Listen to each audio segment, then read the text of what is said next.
ఇరిగిన కుర్చీలు ఊలిగడ్డ బండికి వేద్దామంటే అరే ఆ బండే వస్తలేదు ఇటు మొక్కన. ఏం చేసుడు ఇది అంత చిత్తడైతాను. వర్షి ఏం చేస్తానవే? ఏం చేస్తలేను, కూర అండి నా తినిపో. మగ తింటా కానీ మా చిన్నమ్మలో కొడుకు కోమలకు పోయిందటనే. ఏంది మీ చిన్నమ్మ కొడుకు కోమలకు పోయిండా? అదేమన్నా కొత్త? మొన్న అమెరికా పోయిండు, అది వరకు దుబాయ్ మస్కట్ పోయిండు, ఇప్పుడు కోమలకు పోయిండేమో. పైసలు బాగున్నాయి, పై వచ్చింది, మనం కూడా బాగా పైసలు సంపాదించుకొని పోదాం. కాదే, దెబ్బ తాకి కోమలకు పోయిందట.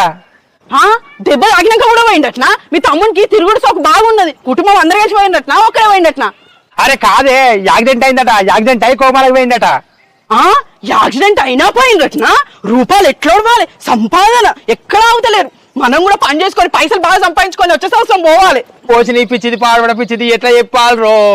సంపాదించుకొని కోమలకు పోదామా? ఎదుటోళ్ళు పోతా అంటే నీకు తెలివి లేదా? నీకన్నా చిన్నోడు కోమాలు గీమాలు గామాలని తిరుగుతాడు. మనం కూడా వచ్చే సంవత్సరం ఖచ్చితంగా పైసలు సంపాదించుకొని పోడే. అయ్యో దేవుడా, రాములా రాములా రాములా.